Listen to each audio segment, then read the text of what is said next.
How a gag order showdown explains everything about Trump.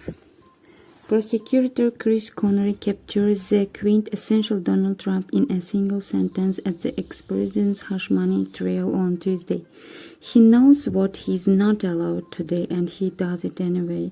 Conroy was referring to Trump's incessant testing of a gag order protecting witnesses, court staff and the jury, but there has rarely been a better description of the presumptive GOP nominee's entire approach to business and politics, or the way he's promised to behave if voters send him back to the White House.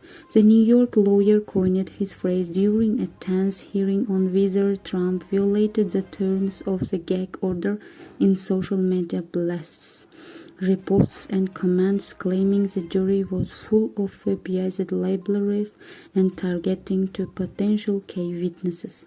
His ex-lawyer Michael Cohen and adult film star Stormy Daniels. And in remarks in an interview recorded before Tuesday's hearing but that was broadcast at Judge John Merchan considers whether to punish Trump, the ex-president was at it again. Michael Cohen is a convicted liar and he has got no credibility whatsoever, Trump said in an interview with WPVI Philadelphia. Only 6 days into the trial, Trump is doing what he always does, pushing the rules and conventions of the law and accepted behavior to service his own narrative of victimization. He is placed at the core of his 2024 campaign. Trump could face a ladder of escalating sanctions.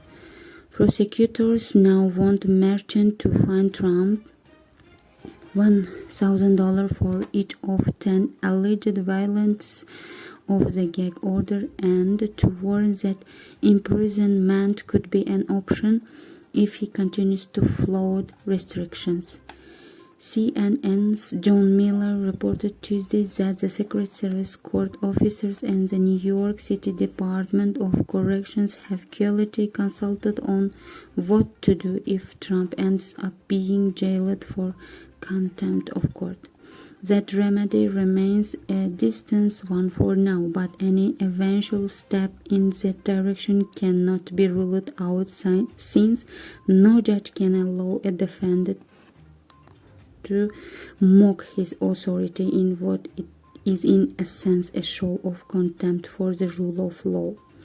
Judge Merchan has to have control of his courtroom. Former judge and current Cooley Law School professor Jeffrey Schwartz told Jim Sciutto on CNN Max. He cannot allow someone who is under a gag order to basically say, "I don't care what you think, Judge. I'm going to do what I want to do." It's almost inconceivable that any other criminal defendant would get away with liquidating the judge and his court in the way that Trump has done on his Trust social network. In interviews and in his remarks to cameras outside the court, Trump claims the gag order stifles his right to free speech and to campaign as a presumptive party nominee. But that is bluntly false. The order is narrow even if it was extended by the judge to cover his family following social media attacks by the former president on Merchan's daughter.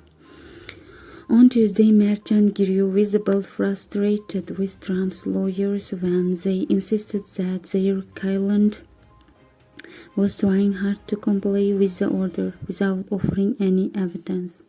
At one point, in what quickly turned into a disastrous hearing from Trump's team, Merchan warned Trump's attorneys they were losing all credibility with the court. The judge clashed with Trump's counsel Todd Blanche.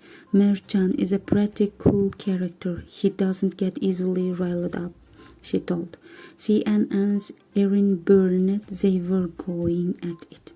trying and failing to hold Trump to account.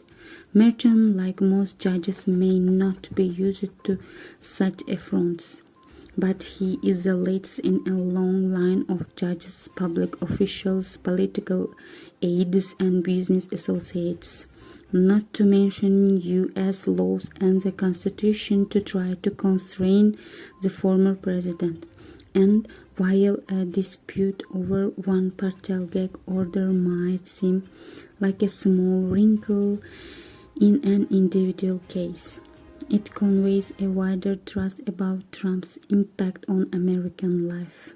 There is a common theme in all Trump's 4 criminal cases, other legal quagmires, and the single president term that produced 2 impeachments. He constantly refuses to comply with laws that apply to every other American.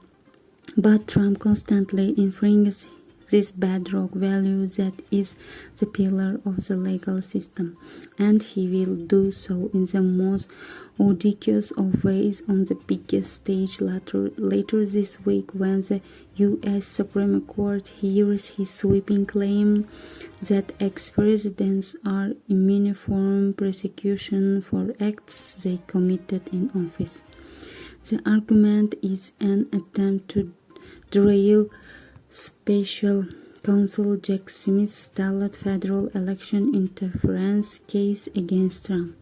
The former president posted on Truth Social on Sunday, "Without presidential immunity, a president will not be able to properly function or make decisions." But Trump is reaching for protections that would absolve the executive office of the presidency of legal accountability for criminal acts, a privilege that no other commander-in-chief in nearly 2.5 centuries has enjoyed, and which appears to contradict the founding principles of a nation that rebelled against a monarch who has above the law.